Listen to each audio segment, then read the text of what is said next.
forma independiente, no académica. La búsqueda siempre ha sido guiada por incorporar el cuerpo a los procesos terapéuticos. Esa búsqueda la llevó a formarse como orientadora en sexualidad, embarazo y parto, encontrándose con el estudio de las problemáticas de género. En lo personal ha transitado diferentes procesos terapéuticos y fue allí donde conoció el enneagrama y su formación. También desarrolla tareas de índole empresarial y comercial. Su enfoque e interés es el que ha sido en este tema la prevención y la iatrogenia, y la dejamos a Silvana con su tema enneagrama y género. Bueno, muchas gracias por la presentación, Vivi.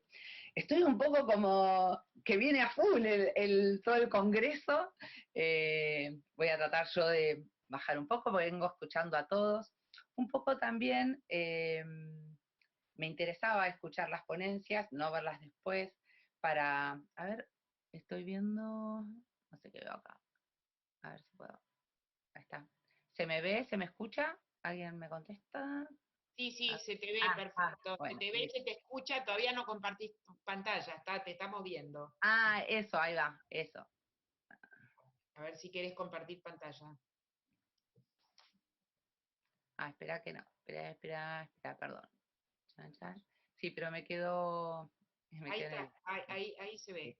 espera que voy, perdón, me quedo abajo. Ahí está. Bueno, ahora sí. Disculpen. Bueno, un poco igual venía con mucho entusiasmo de todo lo que vengo escuchando.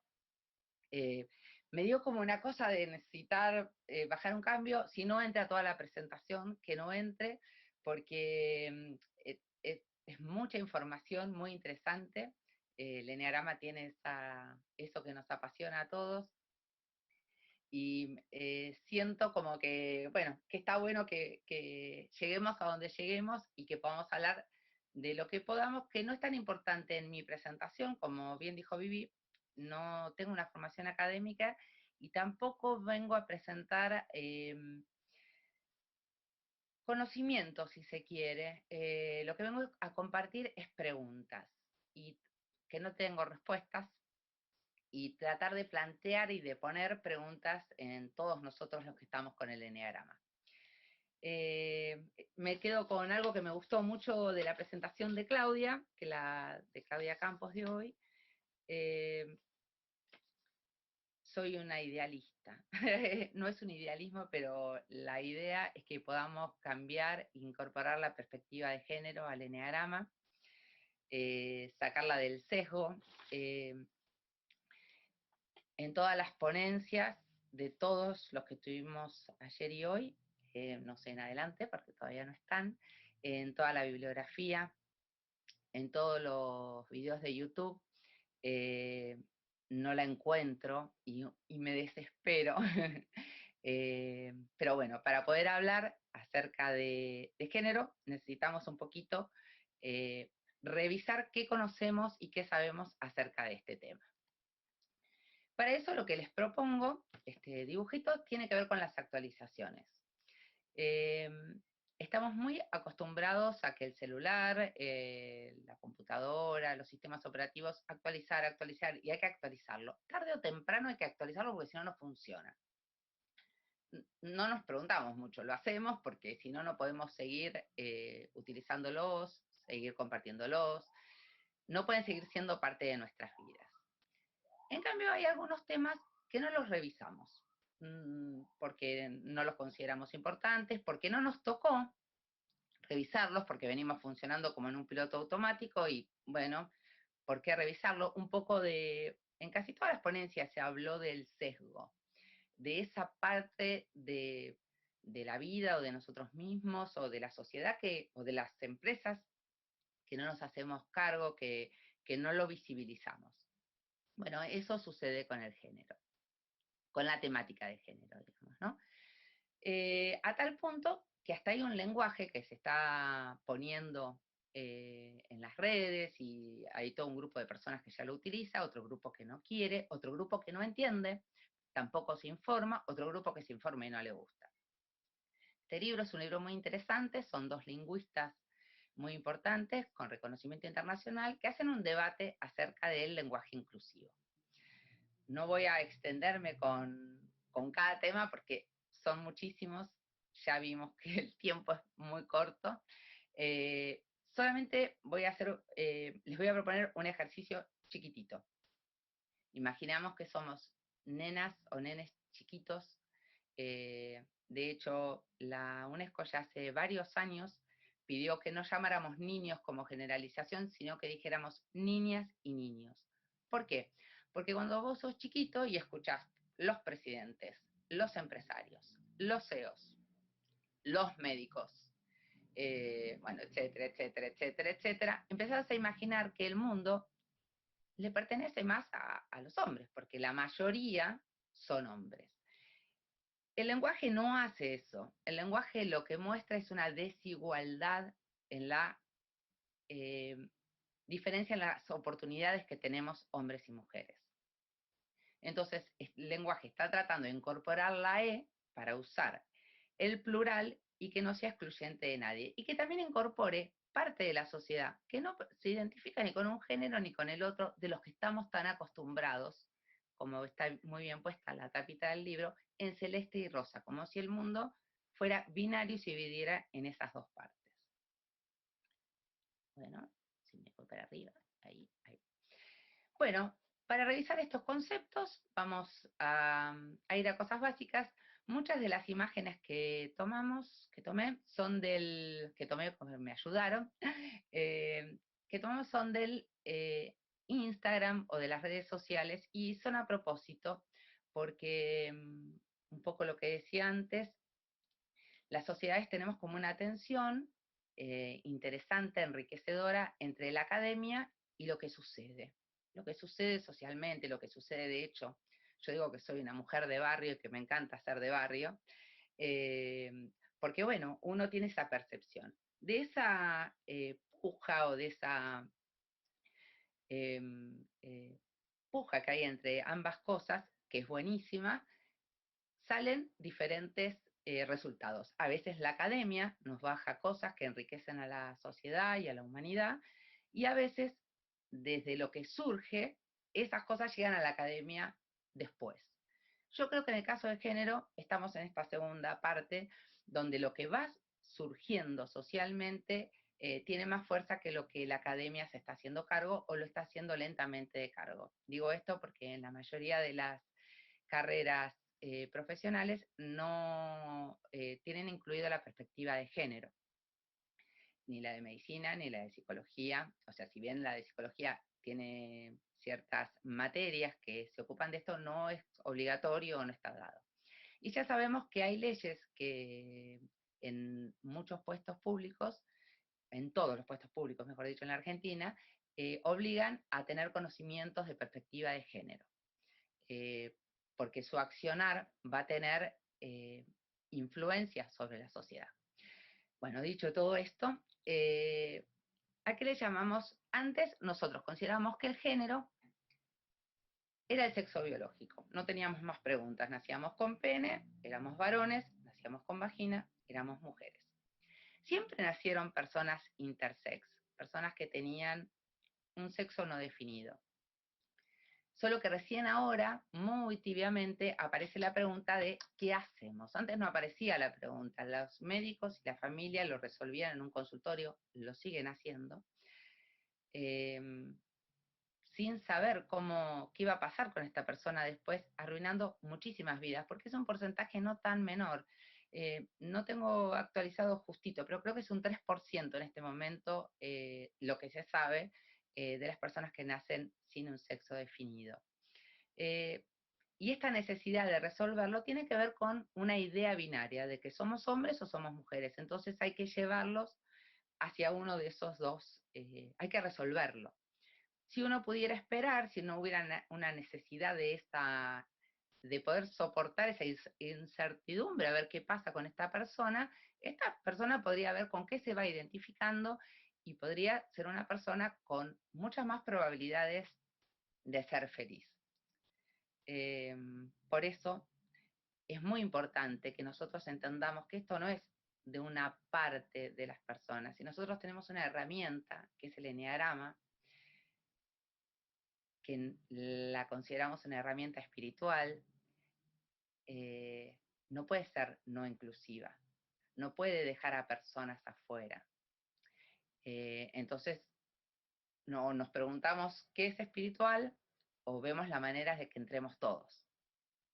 Bueno, antes pensábamos, como decíamos recién, que el sexo biológico y el género eran lo mismo. Ahora sabemos que no, que a medida que crecemos, nos podemos identificar con el sexo que nacimos, biológicamente o no. O sea, que una persona que nació con órganos masculinos puede identificarse con ser varón. Y una mujer que nació con órganos femeninos, con una vulva, con una vagina, puede identificarse con ser mujer o no. Eso se llama identidad de género. Después viene la expresión de género. Es como un combo, que antes nosotros pensábamos que ese combo venía completo. Vos eras nena, te vestías de rosa, jugabas con las muñecas, te gustaba cocinar y tenías aptitudes emocionales. Eras varón, nacías con pene, te vestían de celeste, te gustaban los juegos agresivos, te podías ensuciar y ibas a ser el proveedor de la familia. A los hombres les iban a gustar las mujeres y las mujeres los hombres. Hoy sabemos que no es así, que esas expresiones de género pueden tener muchas variables y que la orientación sexual, que quiere decir hacia dónde está puesto nuestro deseo, también puede tener variables, que cada vez aparecen más variables. Eh, Digo cada vez aparecen más, no porque antes no sucedieran, porque siempre sucedió, pero al haber esta apertura en la sociedad van apareciendo y vamos evolucionando.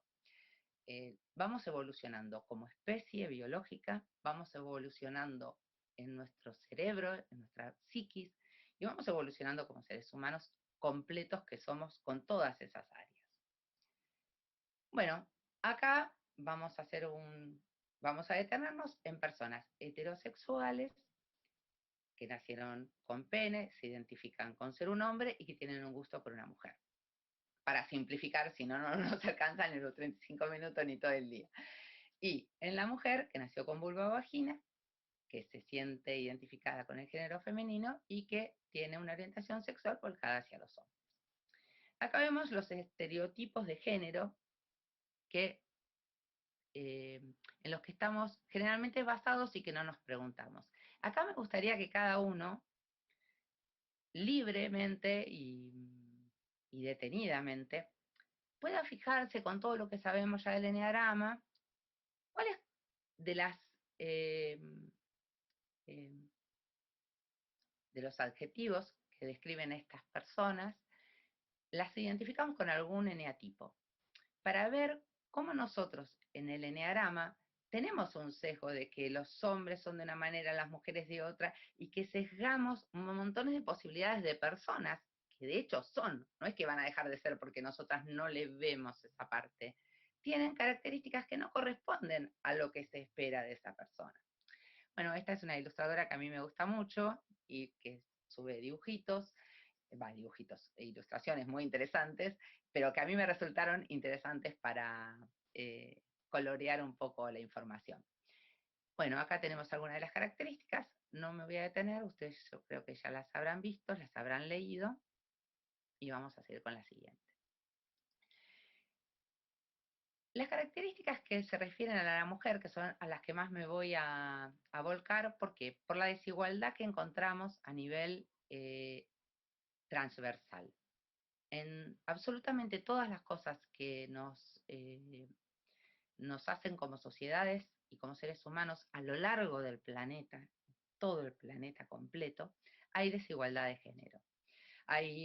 Las mujeres somos más analfabetas que los hombres, las mujeres ganamos menos que los hombres, las mujeres accedemos a menos lugares de poder que los hombres. Bueno, ¿y son los culpables los hombres? Bueno, yo pienso que no. Yo y muchas otras personas, hay muchas antropólogas, muchas sociólogos, antropólogos, psicólogos, médicos, psiquiatras, mucha gente que está investigando, que está... el otro día me hice un libro que todavía no lo terminé, que es apasionante, que habla de la neurociencia y el género, ¿no? Y lo que pude leer es muy interesante porque ella va contando cómo todas esas investigaciones que nos dicen que las mujeres somos más emocionales, los hombres más racionales, ¿dónde salen las investigaciones? ¿De dónde vienen esos resultados? Son investigaciones científicas. En base a esas investigaciones se toman muchísimas decisiones, tanto en la ciencia como en todo tipo de ciencia, en todo tipo de empresa, en todo tipo de nación. Y bueno, son sesgadas. Si la ciencia es sesgada, bueno, ¿cuánto tenemos para deconstruir?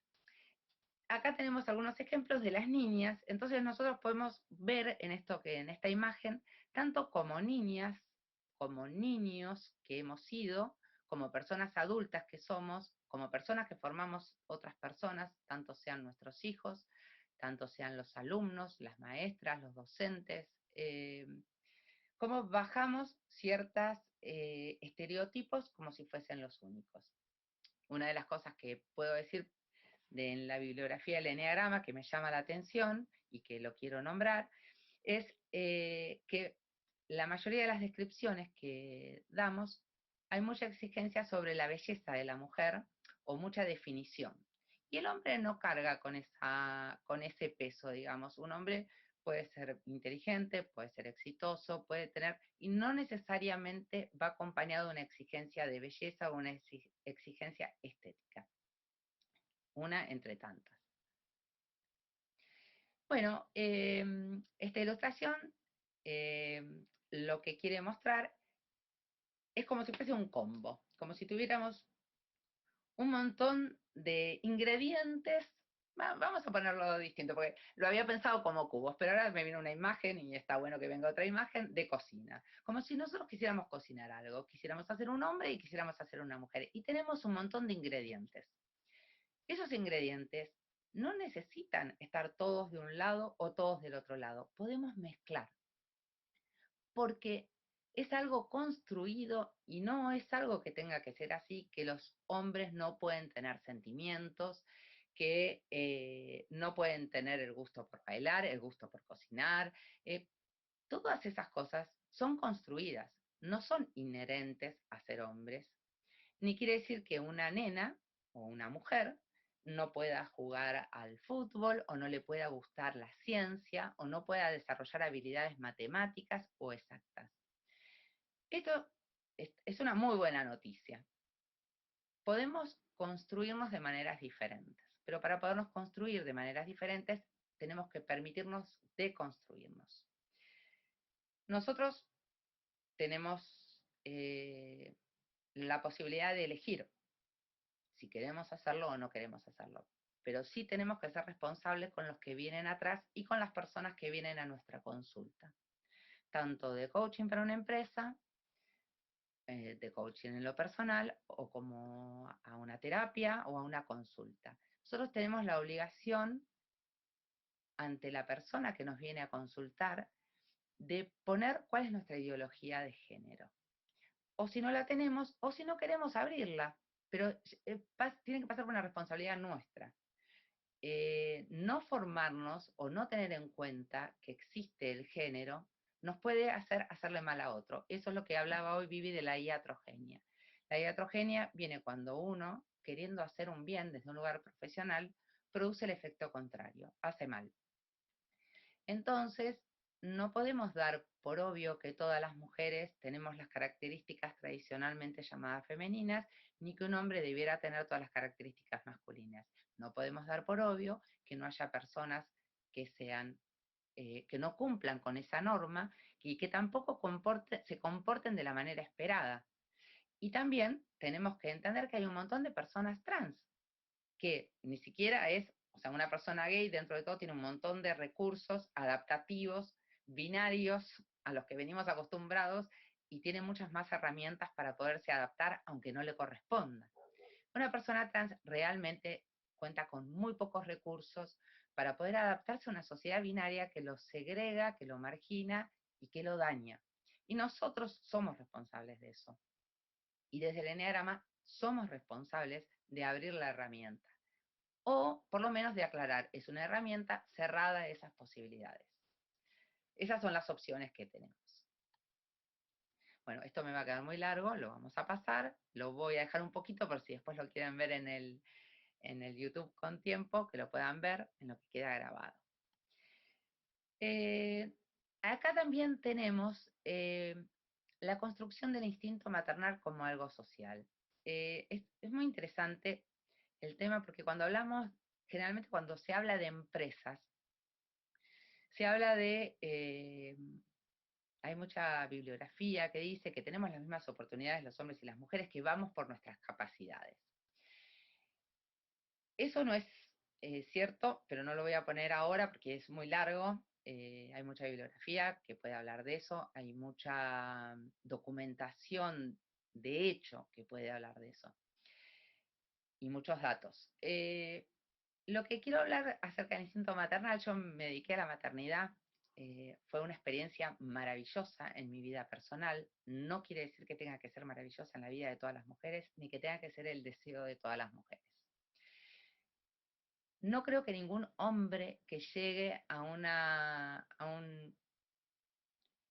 alto puesto, a un alto logro, eh, a un reconocimiento social muy importante, se sienta interiormente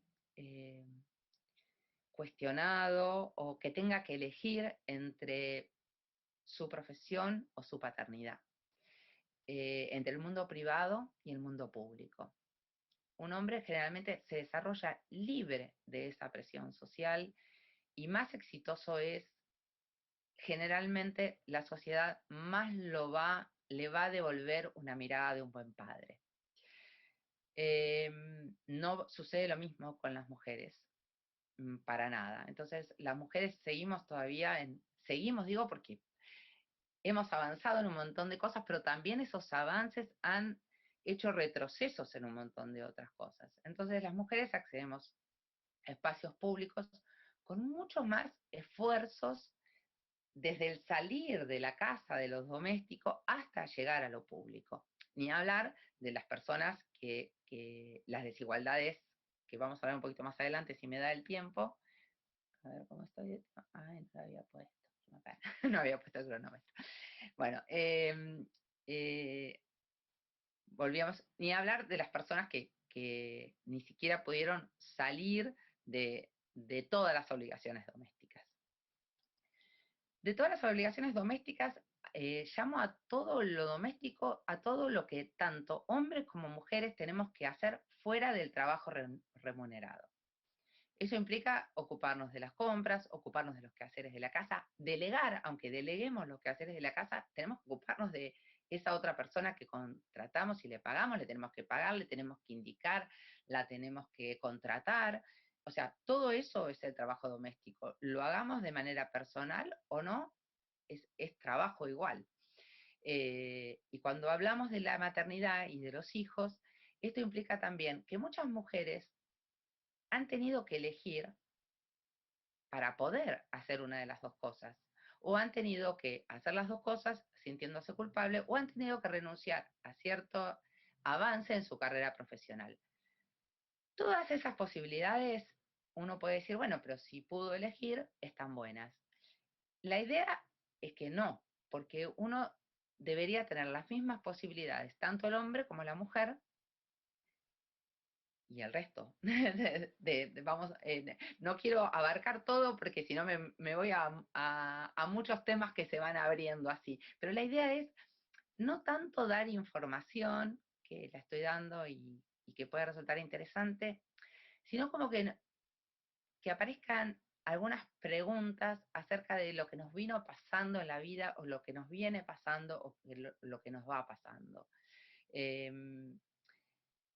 Bueno, vamos a ir con el próximo, si no me focalizo mucho y no voy a poder seguir.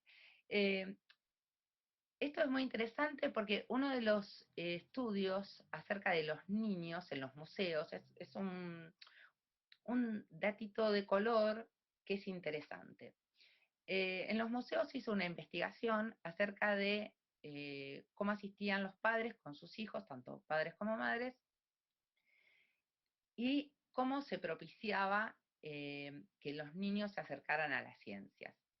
Bueno, todos sabemos que cuando vamos a una juguetería, la mayoría de los juguetes que hay para niñas, además de tener todos color rosa, o el 90%, son de cuidado de la casa, de cuidado de los niños, de cuidado de enfermería, y todos los juegos que son para los varones, además de, digamos, del martillo, de herramientas concretas, son de ciencia. Uno puede decir, bueno, pero a una nena también se lo puedes regalar. Sí, por supuesto que sí. De hecho, yo regalo siempre a las nenas muchos juegos de ciencia. Pero digamos que el marketing y todo lo que acompaña, y los padres, y los tíos, y los abuelos, y la sociedad, y los maestros, solemos no incentivar a las niñas de la misma manera que lo hacemos con los varones. Había un video muy interesante que lo sacó eh, la fábrica de las muñecas Barbie, que también tienen un montón de sesgos de bellezas, pero yo siempre había criticado mucho las muñecas Barbie por las cuestiones estéticas. Y cuando profundicé un poco con la investigación de ese tema, me resultó muy interesante otra mirada que yo no la había tenido, que tiene que ver con que fue la primera muñeca que mostró a la mujer en diferentes roles. Y en ese sentido es interesante. El video es muy interesante, que muestra, digamos, a niñas en diferentes situaciones imaginando el futuro, y muestra los sesgos acerca de esto. Bueno, no sé si se entendió el tema de la ciencia y el género. Bueno, otro dato interesante es que solamente el 3% de las mujeres son aviadoras en el mundo. Las que fueron exitosas. Nos podemos preguntar por qué. No nos gustará, no nos incentivarán, no sentiremos que tenemos derecho o que podemos acceder a eso. Bueno, son preguntas. De los entrenadores deportivos, solo el 30% son mujeres en el mundo. Este dato también es muy interesante. Sabemos que las mujeres acceden al deporte, y hay un montón de mujeres conocidas, deportistas. Sabemos que las mujeres pelean un montón, siguen peleando por tener igual rédito económico. Es sumamente desparejo. En el tenis es en uno de los deportes que estaba más parejo y sigue siendo muy desparejo. Los torneos, todo es desparejo. Entonces, cuando uno va un poquito para atrás, uno puede decir, bueno, pero las chicas no son tan talentosas como los hombres en los deportes. Preguntémoslo, pregúntenselo, fíjense, fijémonos, ejemplos chiquititos. Cuando un hijo nuestro, un sobrino nuestro, un niño, un alumno, es chiquitito, le ponemos ropa deportiva. Y si se ensucia, nadie lo reta. Es varón. Si es la nena, le decimos que no rompa la ropita, que está hermosa. La ropita generalmente tiene volados, tiene un montón de cosas que hacen que cuando la nena va a correr y va a tratar de hacer un deporte, sea torpe. Decimos, pobrecita, es torpe, no es como el hermanito que es muy habilidoso. No, el primo, a él le encanta. Ella es torpe.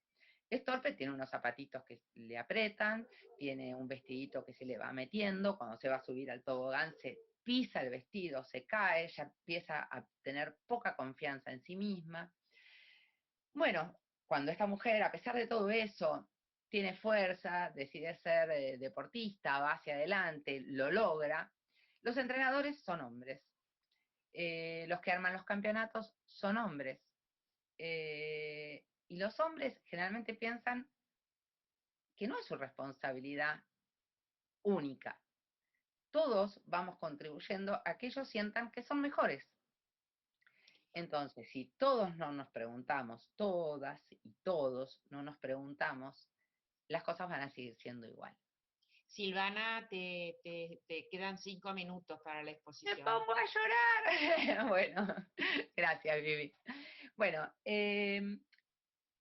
voy a usar mis 5 minutos deteniéndome un poquito acá, después paso rápido las cosas. En los libros de Enneagrama vemos que la mayoría de los ejemplos que dan no cumplimos con el cupo obligatorio de género. Son muchos más ejemplos de hombres que mujeres. los conté en toda la bibliografía.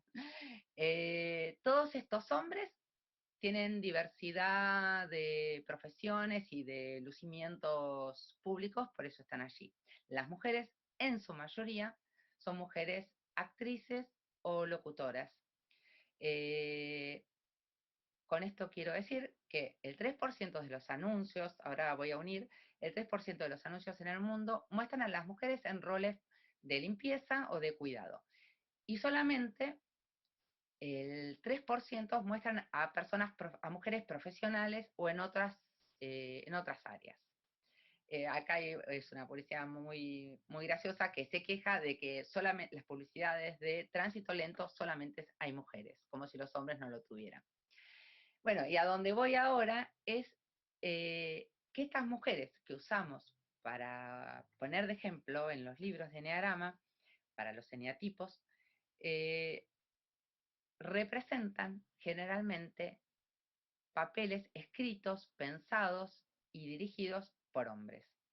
Esto hace que muchas mujeres, cuando llegan a ser famosas y a tener la capacidad de decidir, elijan guiones distintos, escriban guiones distintos, para poder mostrar a la mujer de otra manera. Eso un poquito está desarrollado en el libro. También lo pueden buscar cada uno de ustedes. Es un ejercicio que pueden hacer, agarrar un libro de Enneagrama, buscar un ejemplo, buscar la biografía de esa actriz y ver cómo la mayoría, cuando se empodera, trata de empoderar a otras. Entonces, evidentemente, han padecido un sesgo de género, si no, no habría esa necesidad en un grado tan alto de hacerlo. Bueno, a ver, voy acá. Bueno, esto un poquito ya lo hablamos, de que todas las tareas domésticas están generalmente asociadas a lo femenino. La obligación de los cuerpos, las publicidades, el cine, modera nuestros cuerpos, nos dice cómo tenemos que ser, mucho más sobre el cuerpo de las mujeres que sobre los hombres, porque también es una manera de, ¿cómo se diría? De exigirnos más, y al exigirnos más nos volvemos más chiquitas, porque tenemos muchos más parámetros que cumplir. Bueno, este es muy importante, como para cerrar, eso que llaman amor es trabajo no remunerado. Los estudios dicen que las mujeres dedicamos entre 4 y 5 horas más al trabajo doméstico que los hombres. Reitero, trabajo doméstico implica médicos, implica recetas, pago de la prepaga, pedir un turno en un hospital, hacer las compras, la limpieza de la casa, las reuniones escolares si tenemos hijos, etcétera, etcétera, etcétera. Virginia Woolf dice, madurar es perder algunas ilusiones para empezar a tener otras. Eso espero yo del Enneagrama. Que salgamos de algunas ilusiones para empezar a tener otras. Esto lo voy a dejar. Acá me quedó el tema de la violencia de género. Voy a decir que la Argentina es esta, Brasil es esta y México es esta. Así que imaginémonos si en Argentina nos parece que la violencia es un tema importante, porque lo vemos en los medios, porque lo vemos en la vida cotidiana, porque tenemos amigas y conocidas y demás. Imagínense Brasil, imagínense México. Bueno, el amor romántico lo dejamos para otro día. Hay un montón de feminismos, todos son importantes, todos dicen algo, todos en nuestras diferencias podemos disentir, pero tenemos el rol de cambiar los lugares que venimos ocupando las mujeres. Y por último, para cerrar, Vivi, ya estoy, es que la expectativa de vida de una persona trans es de 38 años, porque se las mata o porque se suicidan. Y esas personas, si nosotros somos espirituales, sabemos que esas personas están en nuestro mundo y no podemos seguirlas negando. Bueno, terminé la presentación, espero las preguntas, perdón por la que vamos a dejar de compartir pantalla. Vamos a Bueno, tenemos todavía los 5 minutos para las preguntas. Bueno, a ver, Ay, no, para dejar acá. vamos a ver. primero, espérate, porque se mezclaron con otros temas. Había quienes dijeron, eh, género y enneagrama, excelente, también les recomiendo seguirnos en las redes. Ah, los vi, que se mezclaron otros temas acá. Bueno, Muy no hay buen tema problema. para crear conciencia. Gracias, Silvana. Necesitamos más difusión y conversaciones como esta. Eh, Alguien había puesto como identificaciones un poco más arriba, pero acá. Dicen, sí, algunos fuertes como los 8, mentales como los 5 y 6. Bueno, ahí me gustaría hacer una aclaración, Vivi. Sí, Buenísima la pregunta, gracias por el aporte. Ahí necesito ser un poco denunciadora, digamos, eh, porque es una necesidad mía decirlo. El 8 no se justifica por ser 8 la violencia de género de ningún tipo, ni la violencia psicológica, ni la violencia económica, ni la violencia física. El 8 es un eneatipo y si no es patológico, como tal eneatipo, tendrá que resolver sus problemas. Nunca es justificada la violencia, de ningún tipo. Y he encontrado mucho material de diferentes lugares donde se justifica. Y ahí creo que no podemos ser complacientes. Es no. ¿Está? perfecto.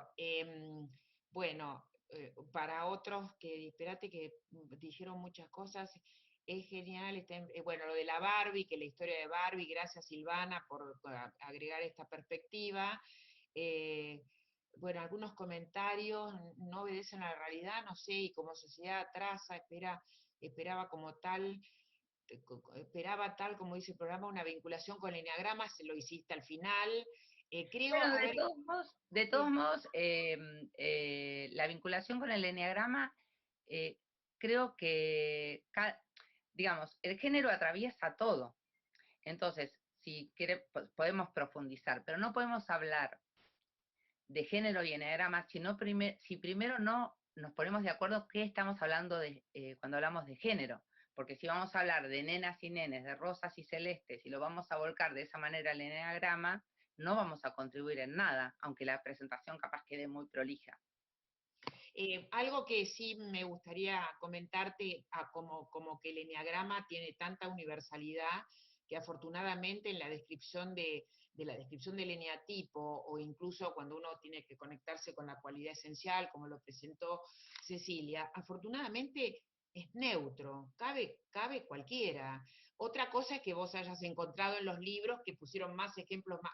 Eso es como No, el autor, no, la esencia puede ser, yo entiendo a lo que vos decís, pero cuando todas las personas que presentamos acá, presentamos acciones concretas y no esenciales. Acciones concretas como con la herramienta del eneagrama. Y si esas acciones concretas no dan visibilidad a la transversalidad que tiene el género, no están yendo a la esencia, porque estamos invisibilizando algo que sucede. O sea, o sea, para poder llegar a la esencia, es un poco como explicó Ceci, que lo hizo genial, el tema de los grados de evolución. Bueno, si todos nosotros los eneagramistas que estamos hoy en el Congreso fuéramos todos de ese nivel más elevado, podríamos estar hablando de que no es necesario que hablemos de género. Pero de ahí para abajo, el género nos atraviesa. Me gustaría hacerle una pregunta, Vivi, a Silvana. ¿Cómo estás, Silvana? ¿Cómo andas, María? ¿Cómo estás?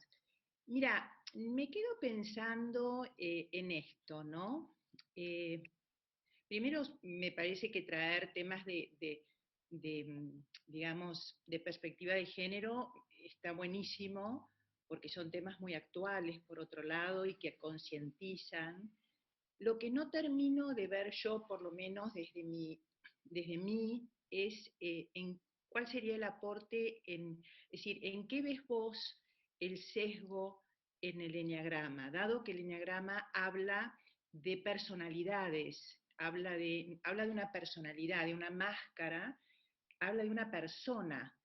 En esa palabra persona, por lo menos desde mi punto de vista, lo que yo veo es como que está puesta la persona más allá de su sexo y de su género. Es que no existe ese más allá. En eso yo no estoy de acuerdo, porque no existimos más allá, existimos más acá, existimos como personas en toda nuestra dimensión. Y si en esa dimensión no entra el género, no estaríamos existiendo, porque estaríamos sesgando una parte que nos atraviesa.